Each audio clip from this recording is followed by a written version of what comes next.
और भगवान ने सोचा कि भीड़ से दूर ही रहें, क्योंकि हमें उदासीन होकर रहना है। तापस वेश विशेष उदासीन। और भीड़ के आगे तो एक ही शब्द है, भाड़। लोग कहते हैं भीड़ भाड़, इससे बचें। एक आदमी हमारे परिचित मित्र हैं, वो कहते हैं जिंदगी के चंद लम्हे खुद के खातिर भी रखो, और भीड़ में ज्यादा रहे तो खुद भी गुम हो जाओगे। एक व्यक्ति कह रहा था कि मैं लड्डू बांट रहा हूं। लोग लड्डू लेते। एक ने कहा कि भैया किस खुशी में बांट रहे हो? वो कहने लगा मेरा घोड़ा खो गया है। घोड़ा खो गया, ये खुशी की बात है, तुम लड्डू बांट रहे हो? बोले हाँ खुशी की बात तो है। कहा क्यों? बोले वो तो अच्छा था कि घोड़े के साथ हम नहीं थे, नहीं तो हम ही खो जाते। घोड़ा गया सो गया, हम तो बचे। और सचमुच इस देह भाव से हम मुक्त होकर रहें, यह सबसे बड़ी खुशी है। भगवान ने सोचा भीड़ में रहना ठीक नहीं। अच्छा देखो, हम लोगों की भीड़ यही तो है। जब हम सोते हैं तो हमारे सब साथी छूट जाते हैं, है ना? परिवार वाले भी कहते हैं अब आराम करें भाई। आराम करने गए, लाइट बुझा दी, कंबल डाल दिया, आंख बंद कर ली, सो गए। और तो और मन बुद्धि चित्त अहंकार भी नहीं रहते। गहरी नींद में किसी को याद नहीं रहता कि हम शर्मा जी वर्मा जी क्या हैं, साधु विरत, कुछ याद नहीं। अकेले हैं। अच्छा आप ये सोचो उस नींद में कितना आनंद है। एक आदमी को सोने न दिया जाए और सारे सुख दिए जाए, पागल हो जाए। निद्रा ही है। और नींद में एक बार सोकर जब जगता है तब एक स्फूर्ति लेकर फिर उसका भीड़ से संपर्क होता है, और जब सोता है तो फिर भीड़ छोड़कर अकेला चला जाता है। इसका अर्थ है अकेले में आनंद है और भीड़ में द्वंद्व है। पर भीड़ में जाना होता है तो जाएं, पर लौटकर अपने घर में आ जाएं। देखो हमारा अहम जब आकार ग्रहण करता है तो हम बाहर आते हैं। हमारे गुरुदेव कहते थे जब अहम भाव यह उठते हैं तब आत्म तत्व से हटते हैं, सब द्वंद्व जगत के बढ़ते हैं, मैं और नहीं तू और नहीं। इसलिए भीड़ भाड़ से एकांत अकेले भगवान श्री राम चल दिए, धीरे धीरे बिल्कुल अकेले। महाराज अत्रि से आदेश लेने गए, आशीर्वाद लेने गए। पहले महापुरुषों के नाम भी बड़े सुंदर होते थे, उनका एक अर्थ होता था। कितना सुंदर नाम है अत्रि। अत्रि का क्या अर्थ हुआ? आ माने नहीं, त्रि माने तीन, जहां तीन ना हो।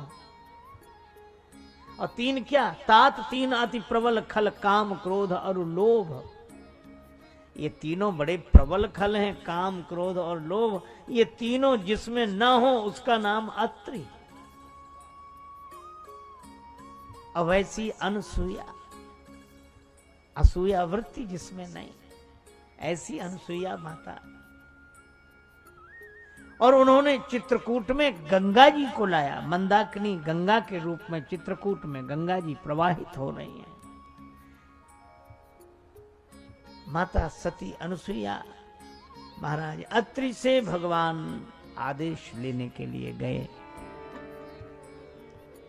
माता अनुसुईया ने श्री सीता जी को पतिव्रत धर्म का उपदेश दिया और दिव्य वसन भूषण पहिराए, ऐसे सुंदर वस्त्र आभूषण धारण कराए जे नित्य नूतन अमल सुहाए। अनुसुईया माता भी श्री सीता जी के श्रेयस का गान करती हैं। महाराज अत्रि भगवान श्री राम की स्तुति करते हैं। तो महाराज अत्रि से आशीर्वाद अनुमति लेकर, अनसुईया माता से अनुमति लेकर भगवान वन की ओर प्रस्थान करते हैं। अब सरभंग ऋषि मिले। इतना सुंदर संकेत है।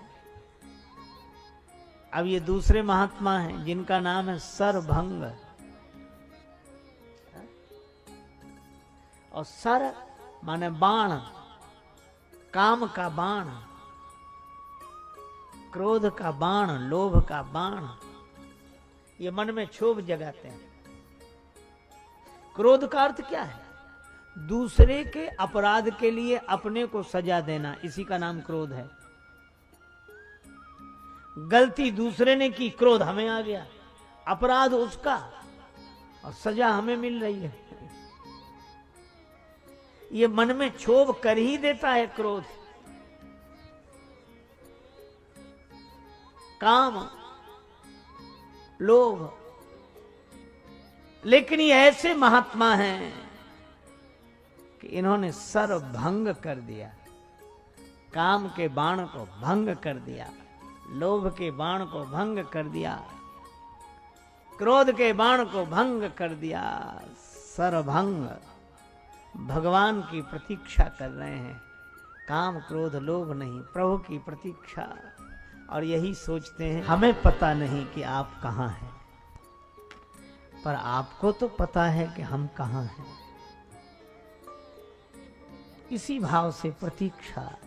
जात रहे बिरंच के धामा, सुने श्रवण बन आए हैं रामा। चितवत पंथ रहे दिन राति, अब प्रभु देख जुड़ानी छाती। भगवान का दर्शन हुआ। सरभंग ऋषि प्रणाम करते हैं, आनंदित होते हैं, और भगवान के सामने ही यही विधि सर रच मुनि सरभंगा, बैठे हृदय छाड़ सब संगा। संग माने आसक्ति, आसक्ति का त्याग करके विराजमान हो गए। भगवान का दर्शन करते करते उन्होंने देह त्याग किया। वन कांड की बड़ी विशेषता, अरण्य कांड की बड़ी विशेषता यह है कि इसमें राक्षस भी मिलते हैं और महात्मा भी मिलते हैं। ये दोनों ही तरह के प्राणी मिलते हैं।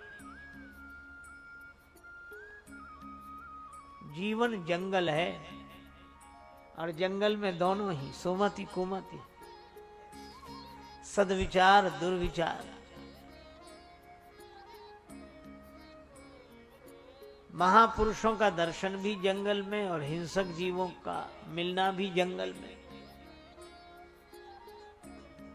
भगवान विराध वध करते हैं। खर दूषण विराध वध पंडित। विराध के वध में बड़ी पंडिताई है। उसके बाद भगवान आगे बढ़ते जाते हैं मुनियों के आश्रम में। हड्डियों का ढेर देखा। भगवान ने कहा, ये अस्थियों का समूह किसका है? महात्मा सजल लोचन हो गए। प्रभु, निश्चर निकर सकल मुनि खाए। राक्षसों के समूह ने मुनियों को खा खा कर नष्ट कर दिया है। उन्हीं की हड्डियों का ढेर है। सुन रघुवीर नयन जल छाए। राम जी के नेत्रों से आंसू बरसने लगे। भुजा उठा ली भगवान श्री राम ने। प्रतिज्ञा की, निश्चरहीन करो मही भुज उठाए पन की। निशाचरों से रहित कर दूंगा पृथ्वी को। यह शुभ संकल्प श्री राम जी का है।